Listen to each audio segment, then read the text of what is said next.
हाँ जी friends, good evening.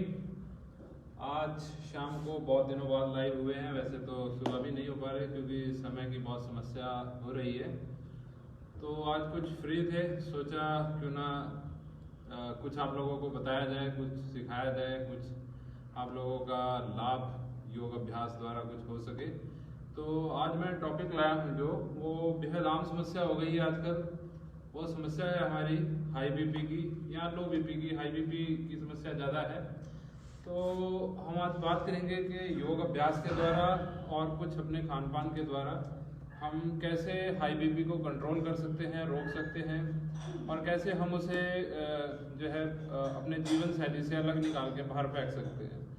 High BP को थोड़ा सा जान लेते हैं। बीपी होता क्या है, पहले हमें यही नहीं पता बीपी होता क्या है। बीपी में क्या होता है कि दो तरह से नापा जाता है, डिस्टोलिक सिस्टोलिक, ऊपर का और नीचे का। जब हमारी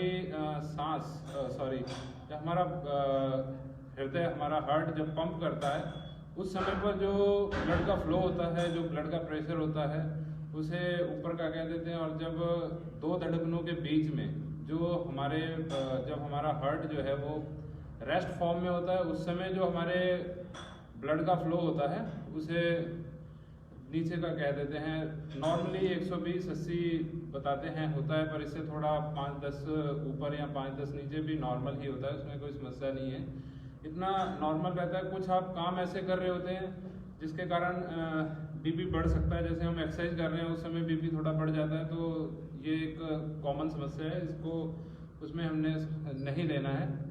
पर समस्या कहाँ पर आती है, जब हमारा जो लगातार बीपी बढ़ता है, हमारा नहीं बढ़ता, मतलब हमारे बुजुर्गों का बढ़ता है, ज़्यादा समस्या आ रही है उन्हें।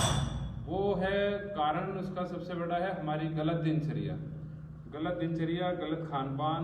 हम खाने में बहुत ज़्यादा साल्ट ले रहे हैं, नमक बहुत ज़्यादा खा रहे हैं, नमकीन, और जो है हमारे खाने में नमक की मात्रा जो है वो मतलब बढ़ चुकी है। नॉर्मली हम देखते हैं कि जो भी हम प्रोसेस फूड खाते हैं या बाहर से कुछ खाते हैं तो उसमें नमक की मात्रा कुछ बढ़ जाती है।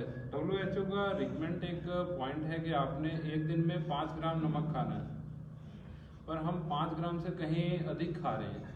तो उस चीज़ पर कंट्रोल कीजिएगा। नमक को आप, सोडियम जो है उसको डाउन लाइए और कोशिश कीजिए एक दिन में 5 ग्राम से ज़्यादा नमक ना खाएं। उसमें आपके तीनों टाइम की दाल सब्जी भी है और अदर जो भी आप खाते हैं 6 टाइम ऑफ द डे जो है वो सारी इंक्लूड करके आप कैलकुलेट कर लीजिएगा कि आपका जो नमक है वो 5 ग्राम से अधिक नहीं होना चाहिए। ठीक है जी, सबसे पहली चीज़ तो आपने यही करनी है। दूसरा, अगर आपका बीपी हाई हो रहा है उस समय पे आप क्या करें, कुछ पहले रेमेडीज बता देता हूँ, फिर कुछ योगासन बताता हूँ। तो अभी जैसे गर्मी का मौसम है तो आप नमक वाले पानी में नहा लीजिए। और कैसे करें, बाल्टी भरे पानी जिसमें नहाना है आपने, उसमें 1 चम्मच नमक डाल दीजिए और उससे तुरंत स्नान कर लीजिए। इससे आपको फ़ायदा मिलेगा। ये होम रेमेडीज़ है और इससे तुरंत लाभ मिलता है। अगर आपको हाई बीपी की समस्या हो रही है, आपको लग रहा है कि मेरा बीपी हाई हो रहा है, तो नमक वाले पानी से नहाने से आपको लाभ मिलेगा। इसके अलावा आप कहीं ऐसी जगह है जहाँ नहीं नहा सकते हैं, मतलब घर से बाहर हैं, तब आपको महसूस हो रहा है, आपको गुस्सा आ रहा है, इरिटेशन हो रही है, या आपको ऐसा लग रहा है कि मेरा बीपी हाई हो गया है, तो क्या करें। तो इसके लिए देखिए, एक तो सबसे कॉमन सी चीज़ होती है डीप ब्रीथिंग। डीप ब्रीथिंग कैसे, आप कहीं पर भी बैठे, आंखें बंद कर लीजिए, शरीर को ढीला छोड़ दीजिए और लंबी गहरी सांस लीजिए, बिल्कुल ऐसे, और फिर आराम आराम से छोड़ दीजिए ऐसे। ठीक है, सिंपल सी चीज़ है। आपने ये करना कैसे है, आप 27 से शुरू करेंगे और 1 तक आना है, मतलब उल्टी गिनती में सांस लेनी है। जैसे 27, 26, 25, इस तरह से आपने 1 तक आना है। और इसमें अगर आप कहीं पर भी चूकते हैं, मतलब आपकी समस्या ये, आप उल्टी काउंटिंग कर रहे हैं, आप कहीं पर आपको भूल चूक लग रही है कि ये 5 नहीं 7 5 था कि 7 था, कुछ ऐसा हुआ, तो फिर आप 27 से शुरू कर दिए, तुरंत लाभ मिलेगा आपको इससे। एक तो जो भी आपके स्ट्रेस दिमाग में चल रहा होगा वो खत्म हो जाएगा।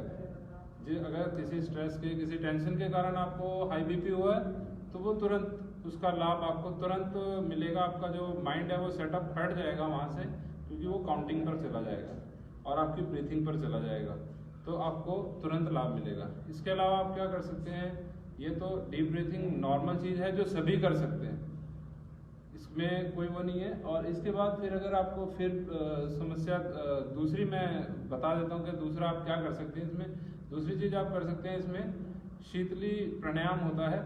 शीतली प्राणायाम में क्या करना है, आपने नॉर्मल करना है, कुछ इसमें बंद वगैरह की आपको ज़रूरत नहीं है लगाने की।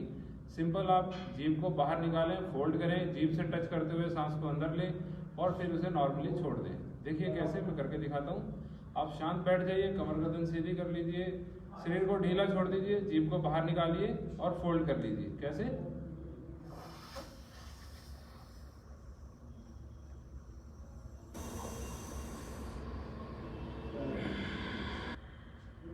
ये नॉर्मल सी प्रैक्टिस है, कुछ नहीं करना है, सिर्फ जीभ को फोल्ड करना है, जीभ से टच करते हुए सांस को अंदर खींच लेना है और नाक से फिर धीरे धीरे सांस को छोड़ देना है। बहुत नॉर्मल सी टेक्निक है, कुछ भी इसमें बहुत ज़्यादा आपको सोचने समझने की ज़रूरत नहीं है, कहीं पर भी कर सकते हैं। और ये तब भी कर सकते हैं जब कभी आपको बहुत ज़्यादा गर्मी लग रही हो, आपको लग रहा है कि हाँ बहुत फील कर रहे हैं आप गर्मी, या बहुत ज़्यादा भूख प्यास फील कर रहे हैं, उस वजह से इरिटेशन हो रही है आपको, उस वजह से गुस्सा आ रहा है, तो आप तब भी ये शीतली प्राणायाम कर सकते हैं। इससे आपका तन मन शीतल हो जाएगा, ठंडा हो जाएगा, आपकी भूख शांत हो जाएगी, आपकी प्यास शांत हो जाएगी।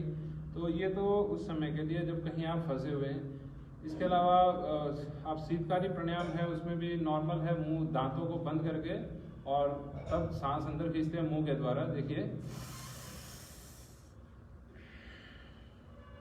मैं बार बार बता रहा हूँ, इसमें बंद लगाने की जरूरत नहीं है आप, क्योंकि अध्यात्म के लिए नहीं, अपनी बॉडी, अपने टेम्परेचर को ठीक करने के लिए, अपने बीपी को सही करने के लिए इसे कर रहे हैं, तो नॉर्मल कर सकते हैं। ये 2-3 चीज़ें मैंने आपको 3 ये ब्रीथिंग प्रैक्टिसेस बताई हैं। आप डीप ब्रीथिंग कीजिएगा, आप शीतली प्राणायाम कीजिएगा, आप शीतकारी प्राणायाम कीजिएगा, तो आपको हाई बीपी से तुरंत लाभ मिल जाएगा। और सबसे बड़ी चीज़, अगर आप घर पर हैं और आपको गुस्सा आ रहा है या आपको ऐसा लग रहा है कि आपका बीपी हाई हो गया है किसी भी वजह से, तो आप नमक वाले पानी से नहा लीजिएगा, तभी आपको तुरंत आराम मिलेगा। ये हाई बीपी की बात की हमने। इसके अलावा अगर आप चाहें, अगर आपके पास समय है, तो आप शवासन में लेट जाएं, आराम से दोनों पैर फैलाकर लेट जाएं, आराम से शरीर को ढीला छोड़ दें, आंखें बंद कर दें और वही कंसंट्रेट करें अपनी ब्रीथिंग पर। ब्रीथ आ रहा है, ब्रीथ मतलब आप सांस ले रहे हैं, सांस छोड़ रहे हैं, सांस ले रहे हैं, सांस छोड़, उस पर कंसंट्रेट कीजिएगा तो आपको तुरंत लाभ मिलेगा उसका भी। तो ये 3-4 चीज़ें हैं जिनका आप इस्तेमाल कर सकते हैं हाई बीपी पर काबू पाने के लिए।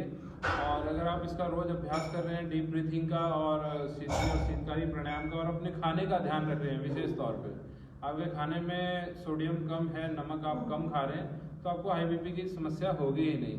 तो इस तरह से आप अपने हाई बीपी को कंट्रोल कर सकते हैं। आप ये जो कॉमन सा एक रोग हो गया हमारे पास पड़ोस में, हमारे कह लीजिए घर में भी, मेरे ख्याल से हर घर में 1 या 2 मरीज तो हाई बीपी के मिल जाएंगे। पर यहाँ पर एक बात कहना चाहूँगा, आप इसको तभी काबू कर पाएंगे जब आप इस पर वर्क करेंगे। अगर आप अपना ध्यान नहीं रखेंगे तो कोई आपका ध्यान नहीं रखेगा। जीवन पर एक टेल्मा 20, टेल्मा 40 नाम के टैबलेट है जो लगातार आपको लगी रहेगी। तो अगर आपको है समस्या, आप दवाई भी खा रहे हैं, तो भी इसे कीजिए ताकि आप उस दवाई से आगे ना बढ़े, नहीं तो 20 से 40 और 40 से 60-80 तक जाने में समय नहीं लगेगा आपको।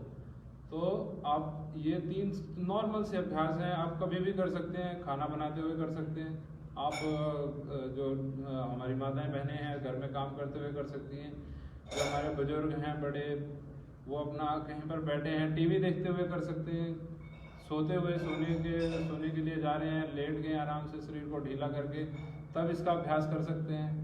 आप मतलब सुबह उठते ही सबसे पहले इसका अभ्यास कर सकते हैं। तो ये अभ्यास आप दिन में 3 बार 4 बार भी कर सकते हैं, कोई समस्या नहीं है उसमें। तो इस अभ्यास को आप चारों को कीजिए और स्वस्थ रहिए। फिर से समय मिलते ही फिर दोबारा आपको बीच आएंगे और किसी नई समस्या के साथ और नई समस्या के समाधान के साथ, समस्या के साथ नहीं, समस्या तो होगी, उस समस्या के समाधान के साथ। तो आशा करता हूँ ये जानकारी शायद आप लोगों के काम आए और आप इससे लाभ उठा पाएँ, अपने बड़े बुजुर्गों का आशीर्वाद प्राप्त कर पाएँ, उनकी दुआएं आपके काम आए, जो इसको आगे मतलब पहुँचाएँ लोगों तक, और एक जनसंख्या जो हमारी बहुत देश की इससे परेशान है, उनसे उन्हें कुछ लाभ मिल पाए, ऐसा ही करने के लिए मैंने ये वीडियो बनाया। तो स्वस्थ रहिए, मस्त रहिए। आप लोगों का धन्यवाद। नमस्कार।